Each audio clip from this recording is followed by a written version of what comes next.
Yung patuloy na gabay, hindi lamang po sa akin na gagamitin mo upang i-relay ang iyong salita ngayon, kundi sa bawat isa, Panginoon, na makikinig, O God.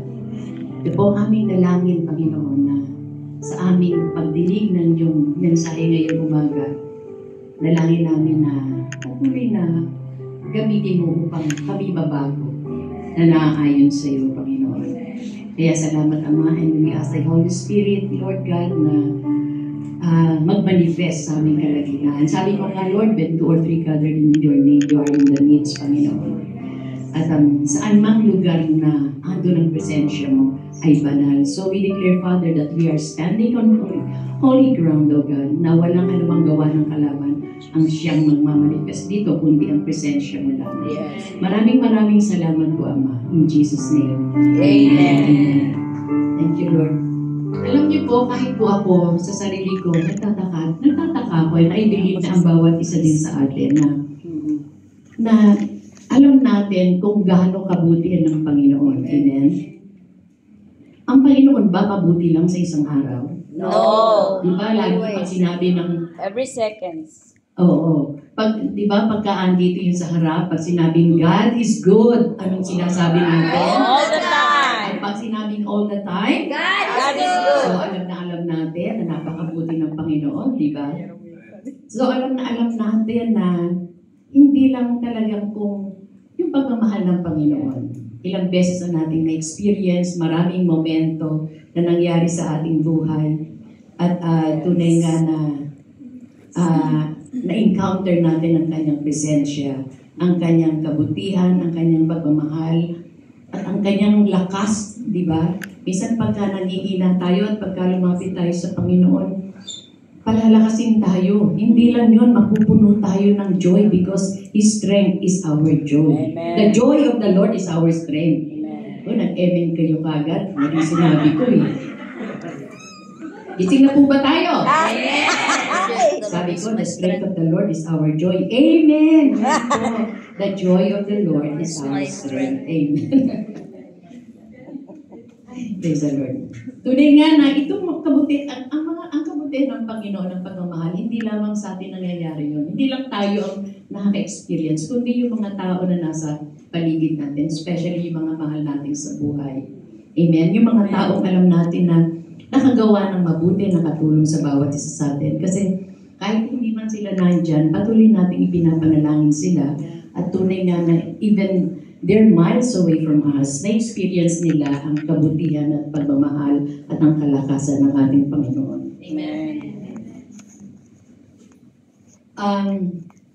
Sabi nga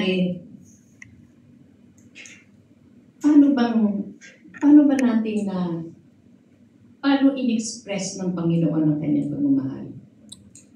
Sa pagbibigay niya doon sa anak niya. Kumain ba tayo? Yes. Hindi naman prayer and fasting ngayon na. Ako nga, lugaw lang ang kinain ko kanina. Hindi, kailangan, dapat malakas tayo. Sabi nga, the joy of the Lord is our strength. Amen? Amen. Masaya ba kayo? Yes. Amen. Praise the Lord. Malakas kayo? Amen. Praise the Lord. So, alam niyo po na nakita natin, every time nga na magpapartake tayo ng communion, laging pinapaalala sa atin ng Panginoon, lagi kung how we express His love sa bawat isa sa atin. Na nakikita natin na even millions and millions and millions and millions ang tao dito sa mundo. Pero alam ng Panginoon ang bawat isa sa atin. Yes. He knows every one of us. He cares sa bawat isa sa atin. Doon ba nasisiyahan na kayo? Amen. Amen. Sigurado kayo. But why is it we still fall short of the glory of God? Bakit? Because of the old self. Old self, lumalabas, di ba? Kasi minsan, ang nangyayari sa atin, actually, meron akong nabasa no. Ang title nung binasa ko is about the beauty of God. About the beauty of God's promises. Kasi alam naman natin ang ating Diyos, hindi lang nagpa-promise na hindi niya, okay lang, pinamis kita, pero huwag pa umasang tutuparin ko yun. Pero God is so faithful. Amen. Di ba? Pag sinabi niya, gagawin niya. Pero, merong kondisyon yun, di ba? Na, yun ang huwag natin kalimutan. Kaya minsan hindi tayo nag-grow. Yung promise lang ang binememorize natin. Yung promise lang ang dinideclare natin. Hindi na natin ginagawa. Ano ba yung kondisyon ng Panginoon? Sabi nga, delight in the Lord and He will give you the desires of your heart. Seek ye first. Ito po yung paborito ko kasi hindi po, alam ko po lahat ng nasa Biblia ay mabuti at para sa atin. Pero yung talagang ano sa akin yung Matthew 6:33. Parang ando na kasi lahat di ba? Para yung blessings ng Panginoon ay talagang makakamtan mo. At yung pong, sabi ko nga, the beauty of God's promises. Pero ang pinaka-tagline niya, God is bigger than we think. Amen. So let's change how we think. Amen? Siguro sa pagsalita ko ito, nangusap din sa inyo. Kasi alam din natin na ang Diyos ay napakalaki. Amen. Kahit sa pag-isip, sa kaisipan natin, hindi ganun kalaki ang Panginoon, di ba? Sa isip natin, minsan sabi nga nilalagay natin sa isang box ang Panginoon Yung the fact na alam natin na napakalaki. Kasi gusto natin, yung box na yun, na naaayon sa atin. Pero ang Diyos talaga, hindi natin mailalagay sa isang box. Pero sa ating kaisipan, parang Lord, dyan ka lang. I just want to satisfy myself. Gusto kong i-nurse tong problema ito. Diba? Ganun tayo. Parang ayaw nating merong tutulong sa atin. Parang gusto mong magmukmuk sa isang sulong. Minsan gusto mong tumalon, magpakamatay na. Minsan gusto mong pumunta sa isang mataas na bundok at doon ka sumigaw ng sumigaw. Ang nakakatakot lang doon. Pag sumigaw ka ng sumigaw, hindi mo alam, babaksak ka na. Kasi, syempre pag nasa bundok ka at wala ka na sa sarili mo, sigaw ka na lang ng sigaw, hindi mo na alam ang mangyayari sa iyo. Our God is omnipresent and is everywhere at once. And the universe He created is without end. And He is endless in size. Napakalaki po ng ating Panginoon. We need to think about that as we sometimes want to box Him and limit Him. Ganun tayo We try to define God in according to our thinking. And sa ating kaisipan, sa ating kaalaman, gusto nating ipaliwanag, sino ba ang Diyos? Pero hindi natin magagawa yun. Makikita lang natin kung sino ang Diyos sa kanyang salita sa Bible. At kung nabasa mo ang Biblia, at talaga ito'y sinapuso mo, makikita mo yung kagandahan ng ating Diyos. Amen. Diba? Makikita natin yung kabutihan ng Panginoon. Makikita natin kung ano ba ang sinasaan ng Diyos sa Biblia na para sa atin. Gusto malaman ng Diyos, kaya tayo nandito ay may dahilan. Amen. Diba? Hindi tayo piniin lang ng ating Diyos para mabuhay, mamatay, mabuhay, mamatay, magsaya, malungkot. Hindi ganun. May meaning, may dahilan ang buhay natin dito sa lupa. At hindi lang yan. Sabi nga bakit tayo andito? Kasi may plano ang Diyos. May purpose ang Diyos sa bawat isa sa atin. Kung walang plano at walang purpose ang Diyos sa buhay natin, bakit pa? Sana before pa, pinatay na tayong lahat, hinayaan na tayong malunod. Pero marami siyang ginamit upang ma-maintain ng tao. Pero sabi nga, inumpisahan niya kay Noah, praise God, alam ng Diyos kung sino yung mga taong susunod sa Kanya. Para ang tao ay manatili dito sa lupa, sa mundo. Dahil may plano, may malaking plano at purpose ang Panginoon sa bawat isa sa atin. Nadidinig na natin yan lagi, di ba? May plano, may purpose ang Panginoon sa bawat buhay natin. Sabi ko nga kanina, only the Bible can define and interpret who God is.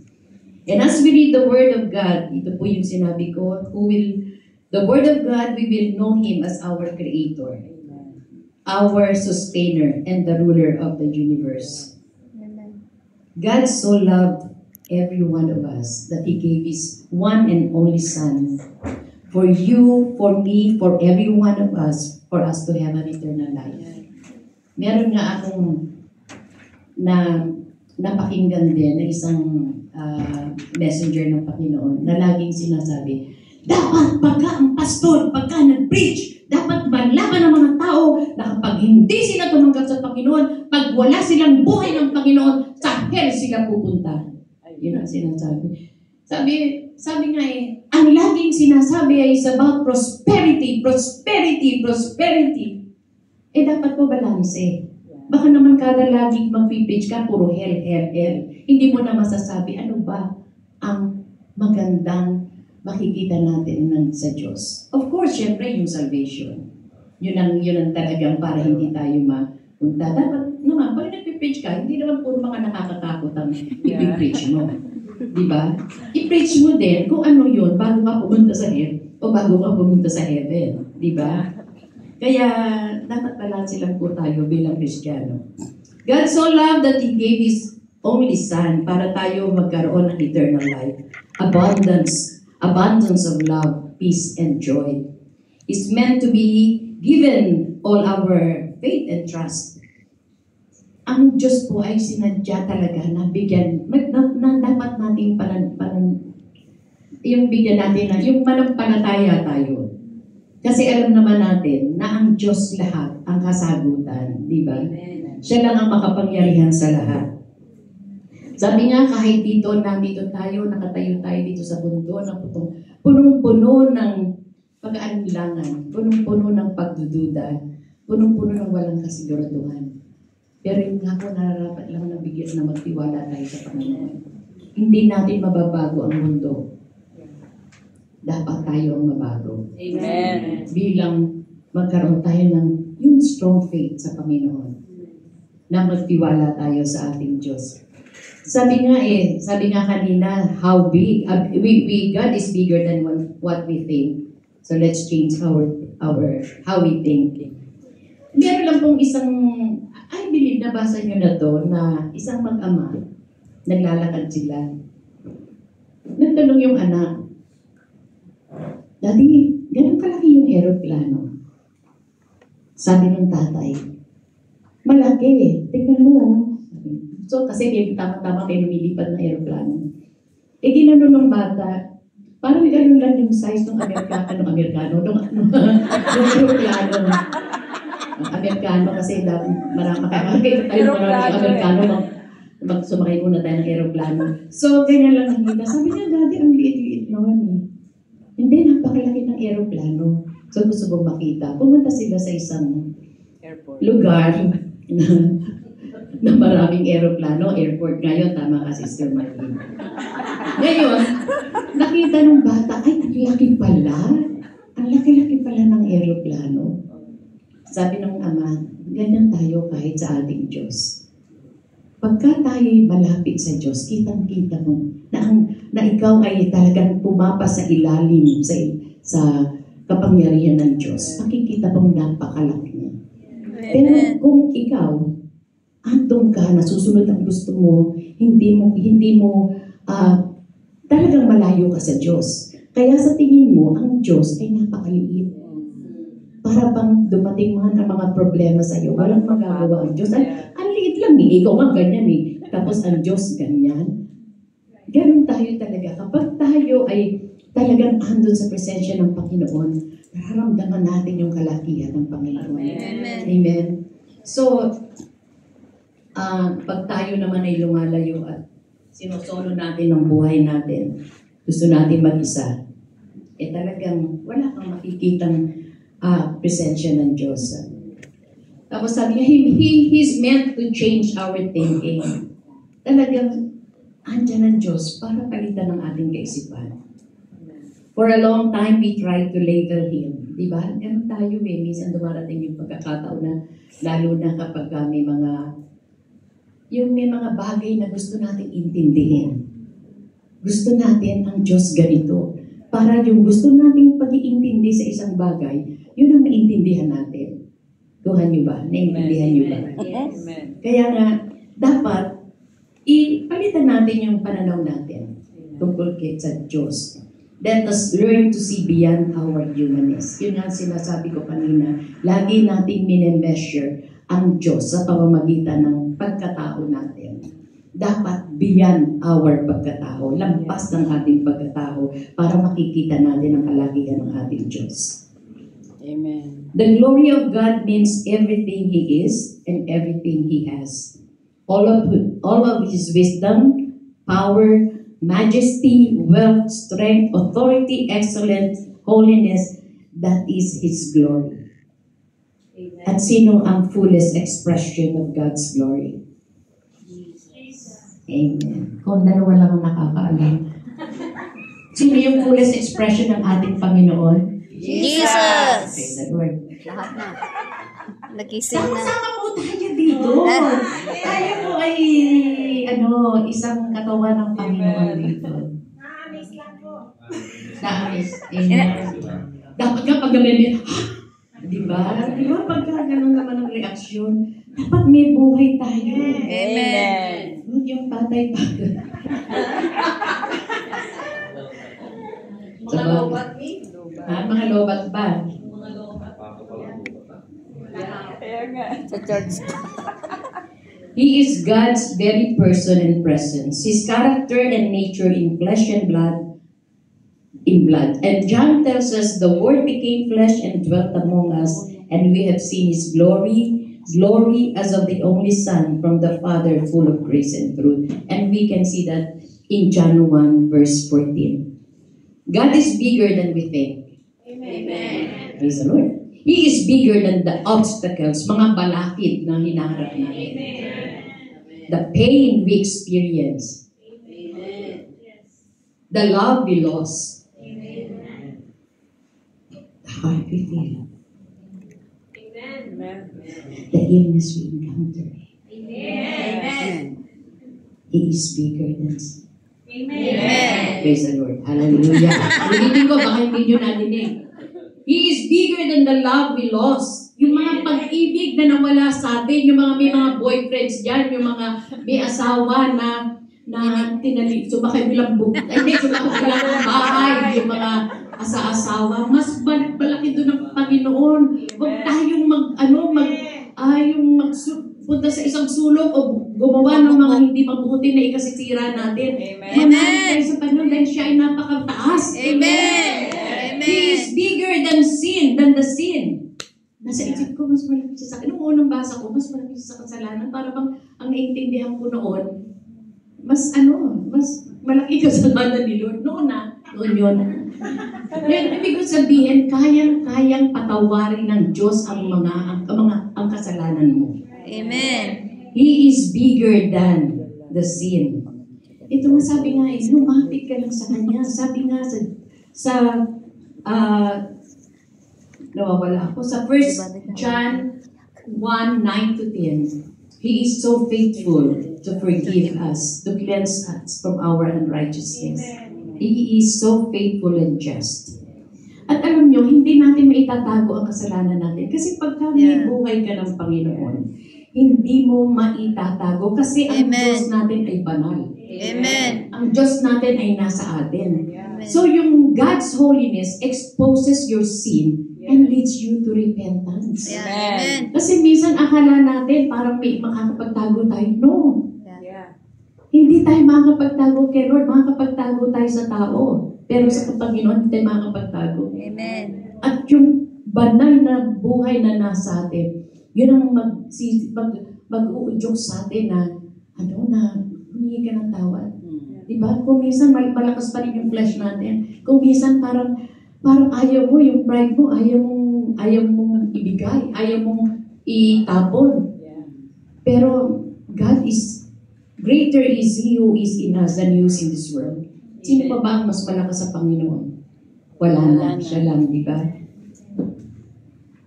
He is bigger. He is bigger than the disasters and sickness. Sabi nga, He is bigger than the disasters and sickness and disease that floods this earth. Ano ba yung mga disasters na nangyayari dito sa mundo? Earthquake, di ba? Floods.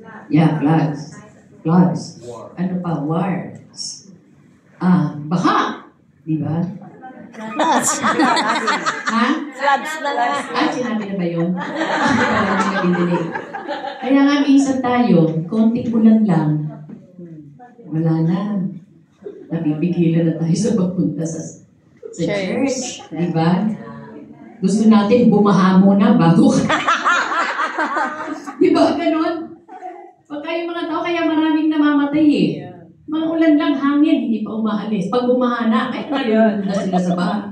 Minsan ganon din tayo, huwag natin hayaan ang ulan pumigil sa atin para makipag-fellowship tayo, pumunta tayo to celebrate the Lord. Amen. Kasi yun ang magbibigay buhay sa ating muli. Amen. Diba? Na minsan tayo sa umaga, minsan gagaya na, diba? Para tayo nangihina. Pagsagot natin, napakahina. Pero pag nadidinig natin yung kamanghamanghang ginagawa ng Panginoon sa bawat buhay natin, nagkakaroon tayo ng buhay muli.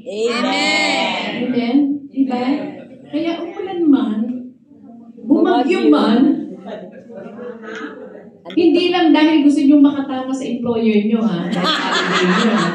Kundi nagnanasa kayong i-celebrate, makiisa tayo sa buong katawan ng Panginoon. Amen. Para i-celebrate siya. Diba? Amen. Amen. Kaya po, God is bigger than your trials and your tribulations. Diba? Amen. Hindi po tayo, wala man po ditong exempted. Alam niyo po, marami pong hindi lamang po kayo, kahit kami po mga tumatayo dito, nararanasan din po namin yan. Even me, talagang nararanasan ko po. Pero, hindi po ako, kasi minsan, yun ang sinasabi ko, na hindi ko napipili si Lord. Dahil minsan sa'yo, naiinis ako. Sino po bang hindi naiinis dito? Sino hindi naiinis dito? No. Hindi kayo naiinis? Wala po. Praise the Lord, kasi sabi po ng Panginoon, hindi tayo dapat na-offend. Diba? Diba? Pero meron, ayan na naman ako, pero sabihin, dumadating yung time, parang, naiinis ka. Yeah. Pero because God is stronger than me, He is greater than me, than He who's in this world, na naggagawa sa akin na mainis ako, madali akong nakakabalik. Yeah. Diba, Dad? Meron tayong ganun.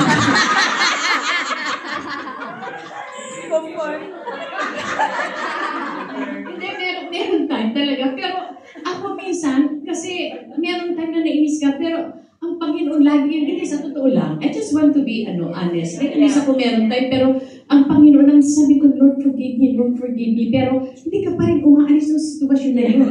Pero sabi ko, Lord, pagkasabi niya, call on the name of the Lord Jesus and you will be saved. Amen. Hindi ka lang masisave sa ganito, sa lahat ng mga bagay na ginagawa ng kalaban sa buhay mo. If you call on the name of the Lord, you will be saved. Amen. Amen. Kaya sabi nga dito, bakit ako makikiayo ng unang-una, may stress ka. Yeah. Talaga, gusto kung sino-sino doktor ang pinupuntahan mo para gumaling ka. Tapos kay Satan, magpapa-stress ka. Ang stress ang number 1 dahilan kung bakit maraming namamatay ngayon. Kung bakit maraming nagkakasakit. Sabi nga, what keeps us strong, the whole family? Because all around me seem to be fall apart. Yan talagang nararamdaman natin. Parang mawawala na, parang malalaglag na. Pero ang sagot dun yung faith natin na nagre-rest sa rock solid of the sovereign God. Nakuha ba yun? Diba? Bakit bumabalik ka kagad? Kasi alam mo, may Diyos, ang ating Diyos ay makapangyarihan sa lahat. So, dapat doon tayo magre-rest. Hindi doon sa kalaban. Hindi doon sa gawa ng kalaban. Di ba? Amen. Amen. So, wag nating hayaan na tayo ay matalo. Wag nating hayaan na lagi tayong talunan. Tapos, wag nating hayaan na parang biktima ka lagi. Every time na makikita natin ang lungkot ng mukha, huwag mo gano'n. Tapos, ang dami mong gagawin para ma-refresh ang mukha mo. Kahit ang mahal-mahal na, bibili mo para ma-refresh ang mukha mo. Diba? Ang kailangan lang doon ay yung maniig tayo sa Panginoon. Yung, Yes. lagi tayong mag-dwell sa Panginoon. Para kahit hindi ka bumili ng mga cream-cream dyan, makikita talaga yung freshness sa mukha mo. Makikita yung beauty ng Panginoon sa ano mo. Sabi ko nga, minsan lang lumala ko lang sa kaisipan ko. Dahil syempre, ako din, ang babae na nag-makeup din para, sabihin nyo lang sa akin pag makapal na ha, pagkasoga na. Nag-ano din ako, sabi ko, Lord, baka mamaya pagka yung gumaganyan-ganyan na yung kamay ko, hindi na ako makapagano. Minsan din na sa nagiging worry ko, di ba? Pero pag-iisipin ko, pagka nasa presensya ko ng Panginoon, kailangan maganda tayo. Amen. Sabi nga kung si Lord nga dahil, di ba, nasa Biblia, huwag tayong maniwala dun sa, yung picture ni Lord Jesus na ang gwapo-gwapo, na Amerikano, na talagang gwapo, pati punong katawan. Kahit sa Biblia, sinabi na ang itsura ng Panginoon ay hindi kaibig-ibig. Yung itsura, Physical. oo. Physical. Hindi kaibig-ibig talaga. Pero, ang kaubuuan niya, ang kalooban niya, talagang kaibig-ibig. Amen. Talagang perfect. Sabi nga, our God is perfect. Amen. He is the only one who is perfect. Amen. Pero, ito lagi ang sabihin ko nga pero this is a command from God. Be perfect for our God in heaven is perfect. Amen. So, ang bawat isa dito, hindi imposible na maging perfecto. Amen. Hindi para gayahin natin si Lord yung pagka-Diyos niya. Hindi. Yung mga traits ni Lord na maging buhay sa bawat isa sa atin. It's not impossible because we have the life of God. Amen. At talagang pagka nagdepende tayo sa Panginoon, gagawin niya yun. Hindi depende na, Lord, upo na lang ako, gawin mo na lang. No. Hayaan natin kung saan tayo dadali ng Panginoon habang siya ay kumikilos sa bawat isa sa atin. Hindi yung uupo ka na lang. Amen? So, kaya itong mga tanong natin sa ating, minsan nga sa totoo lang, ako hindi na ako nagtatanong sa Panginoon. Kahit minsan nakaka-experience ako ng, halimbawa, sumasakit ang tuhod ko. Hindi na ako, Lord, bakit ako? Ang sama naman nun, di ba? Gusto mo ibang tao. Di ba? Sumakit ang tuhod mo, bakit ako, Lord? Gusto ko ganito, gusto kong sumayaw, hindi ako makasayaw. Bakit ako ba? Huwag nyo nang ang gawin nyo na lang, mag-enjoy kayo kay Lord. Yes. Minsan nga, ako talagang, sa edad kong to, talagang, I'm trying na mag-exercise, sumayaw-sayaw. Kaya sabi ko nga sa cell group, ready na tayo. Amen. Sasayaw tayo. Hindi yung sayaw na dahan-dahan na. Mabilis. Para tayo nag-aerobic, nagsusumba. Wow. Talaga. Lord, sana matuloy-tuloy na. Huwag sana. Oo nga, sana. Yan na naman, sana naman.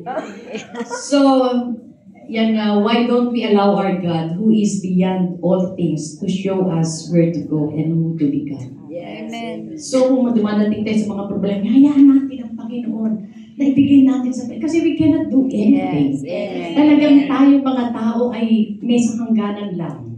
Si Lord hindi. If God is bigger than we think, why don't we change how we think? Kailan pa natin babaguhin ang ating kaisipan? Kasi minsan masyado tayo makasarili. Yeah.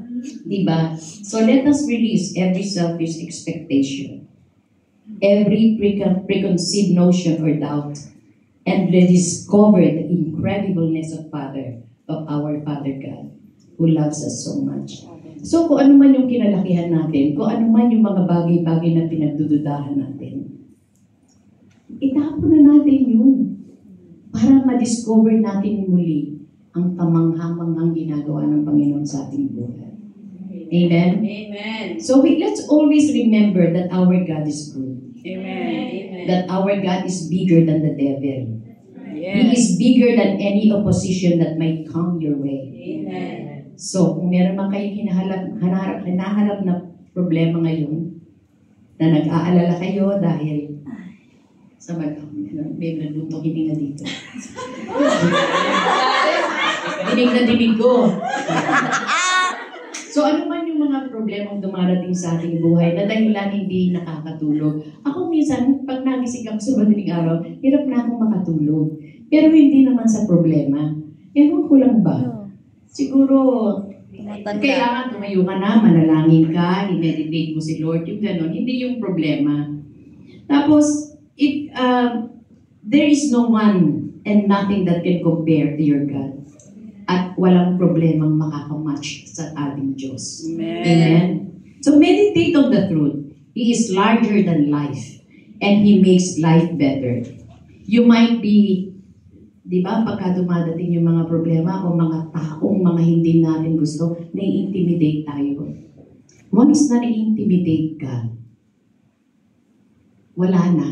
Parang yung mga dapat mong gawin, hindi mo na nagagawa. Parang naiinis ka eh. Kasi pagka nasa sitwasyon ka na naiinis, maraming mga bagay ang nawawala sa iyo. Yung energy mo. Di ba? Yung focus mo. Nawawala na pagka naiinis ka. So bakit ka magpapa-intimidate? Ano ba sa galang yung intimidate? Ang papa-apekto. Di ba? Sa mga gawa ng kalaban. Sabi niyo po nga, ako, nag-share ko ngayon, hindi lamang para sa inyo, kundi para sa atin. Para sa akin. Ibig sabihin na talagang sa bawat isa sa atin, kailangan ng laging paalala. Yes. Diba? Amen. Spend time getting your faith strong by avoiding.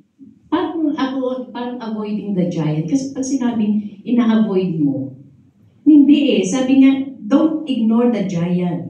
Huwag ka lang magpo-focus doon. Amen. Sabi nga doon sa salitang ginamit doon sa Bible study, huwag nating tampayan yung problemang kung saan tayo nandun. Huwag nating i-focus. Take your mind off the trials and spend time with the giant of giants. Yeah. Kasi minsan sa buhay natin, parang yung mga problema parang nagiging giant sa atin eh. Yeah. Di ba? Parang laki-laki na, parang sasabog na tayo kasi nalampasan na tayo ng problema natin. Pero panay tayo doon sa giant of giants. Ang ating Panginoon na mas malaki kahit pagsama-samahin mo pa lahat ng problema mo. Amen? Amen. The problems can be discouraging, but know that you have already the solution. Yes. Our Lord Jesus. Minsan nga nakafocus tayo doon sa problema, mag-focus tayo kay Lord. Amen. Amen. Amen. Praise God. God has the best solution all the time. Amen. Don't fear and don't worry. He has a beautiful way out of your current situation. And you will not stay there forever. Yes. But your God will have, and we will have God forever. Amen. Amen. Sabi niya madilim ang tunnel, pero ang dulo Maliwanag. ay maliwanag na. Amen. Yeah. Pero may nagsabi, kung gabi, madilim pa rin. Diba?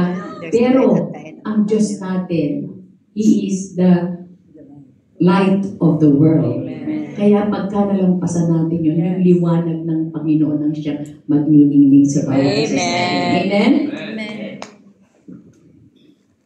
Don't think about the worst, but remember the good Amen. that always comes from the Lord. Something very good is coming your way. Amen. Kasi, di ba natin na-experience yun na kapag minsan punong-puno tayo ng problema, tapos pagkalampasan natin yun, napakasarap, di ba? Amen. Amen. Something amazing is about to change the way you see things. God, who is bigger than all, is about to make your problems become small, hanggang mawala na. Di ba? Minsan hindi kagad nawawala yun, pero manatili tayo. Nakakakapit sa Panginoon, huwag tayong bibitaw at hindi naman natin namamalayan tapos na yung problema. Amen. He is going to show you how big and powerful He is. Amen? Don't wait for things to get worse. Don't expect them to get worse. Expect God to change your circumstances. Amen. He will do just that. He will tear down the walls of despair. Gigibain niya yung wall ng despair and build a new house of hope instead. Amen. Gaya nga ng pangalan ng ating ng church ng Panginoon dito. Jesus Christ, the hope of glory. Diba? Amen. Akala ko nakalimutan nyo na yung pangalan. Jesus Christ, the hope of glory. Hindi ko lang nasabi yung international church. Napaka-importante yung banggitin natin. Jesus Christ, the hope of glory. Amen. Amen. International Church. Amen. Namamangha kami na. Talagang kamangha-panghang Panginoon. Rest assured that your great God will give you what you need and He will take care of everything. God is bigger than adversity. Keep declaring to yourself that God is bigger than the obstacles you face. Always declare that. Always declare that. Keep thanking God for His goodness and for being almighty. Sabi nga every time na andun tayo, banggitin mo lagi ang pangalan ng Panginoon. Pasalamatan mo siya. Amen. Purihin mo siya. Kasi pagka nandun ka sa isang sitwasyon, at hindi mo na, ito lang sasabihin ko totoo po ito, at hindi mo na masabi ang pangalan ng ating Panginoong Yesus, nagiging espiritu na yan sa buhay mo. Kung galit ka, kikimkimin mo yung galit na yon, at pagka dumating yung time na hindi mo na masabi ang pangalan ng Panginoon, nagpo-possess, nagiging espiritu na yung galit na yun, na-oppress ka yan. Kasi ang buhay, ang Kristiyano, hindi na pwedeng ma-possess. Pwede tayong ma-oppress. Kaya yun ang, huwag nating hayaan na dumating sa buhay natin ang Panginoon, ang pangalan ng Panginoon na hindi na natin masambit. Ang pangalan ng Panginoong Jesus ay hindi na masambit. Kaya kung nandun ka sa sitwasyon, call on the name of Jesus and you will be saved. Amen. Amen? Amen.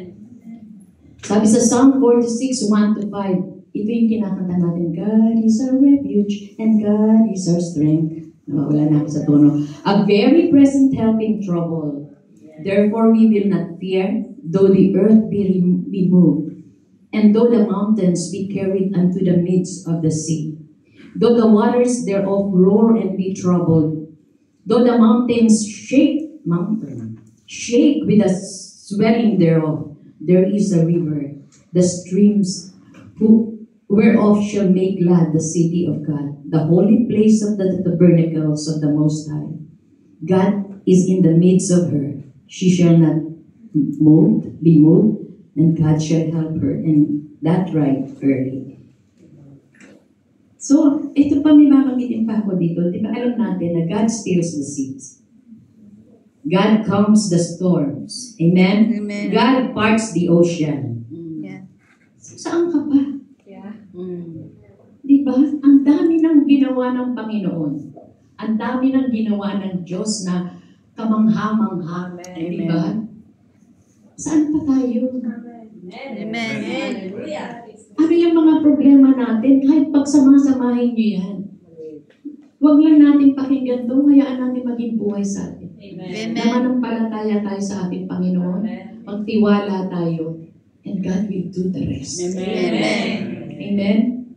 God can remove anything. Tatanggalin ng Panginoon yung mga bagay-bagay na gagawa siya ng daan upang yung kapayapaan niya, yung strength niya, magiging babalutin ka muli. Di ba? Kasi hindi ka pababayaan ng Panginoon eh. Lumapit ka lang sa Kanya. Talk to the oceans. Kasi yung oceans na nagsisimbolo din ng mga problema natin. Parang laki-laki, parang tatakbo na tayo. Naalala ko noon na nung nasa perimenopausal period ako, parang karamdam ko naman madali akong mainis.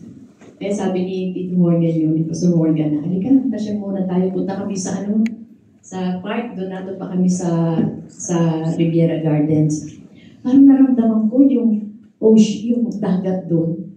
Parang tatakluban ako. Parang yun ang ginagawa ng kalaban para maano ako sa Panginoon. Pero sabi ko, tumabi din ako, parang tatabunan ako. Para bang iniisip ko lagi, ganito kasi nararamdaman ng nag-menopause na. Yun ang lagi natin iniisip, kaya nararamdaman natin. Kaya dapat pagka nakakaramdam ng may mga signs, i-lift up kagad natin sa Panginoon. Amen. Amen? Your God is invisible. Hindi siya magagapi, hindi siya matatalo. Amen. God does great things that we can comprehend and He leaves us in awe. He is the undisputed boss of the universe. Amen. There is no one and nothing that can compare to our God, and our problems are no match to Him. Ngayon, tayo bilang mga Kristiyano, alam na natin, natidinig natin na ang ating Diyos ay napakalaki. So we can walk with head held high. Amen. Sabi nga yung kanta, with my life in your hands, I can walk with head held high. Amen. Amen. Head held. Declare that your God is the most powerful one and you are going to make it because of Him. Lord is bigger than anything we can imagine. He is infinite, eternal, and all-powerful. So Psalm 95:3 says, "For the Lord is a great God and a great King above all kings. His greatness is beyond our understanding, and His power is beyond measure." So expect the awe. Yung kamanghamanghang ginawa ng Panginoon na yun ang laging nasa isipin natin. Expect the wonders. Amen. Huwag tayong mag-expect ng mga problema na darating sa atin. Minsan tayo wala pa eh. Iniisip na natin na may darating. Especially pag matagal pa yung sweldo. Para bang alam natin, ako ito na lang ang pera ko. Ilang araw pa. Hindi natin iniisip, meron tayong Diyos. Alam naman ng Diyos kung saan nyo dinala yung pera nyo eh. Pero kung yung winaldas nyo lang, bahala kayo sa buhay nyo. Diba? Kasi minsan ang nangyayari, anyway, will provide si Lord. Diba? Pero alam ng Diyos kung saan nyo dinala. Minsan hindi natin may iwasan yung budget natin na sisira. It's because of talagang kailangan. Pero kung saan lang, sabi nga nila, magdusa ka.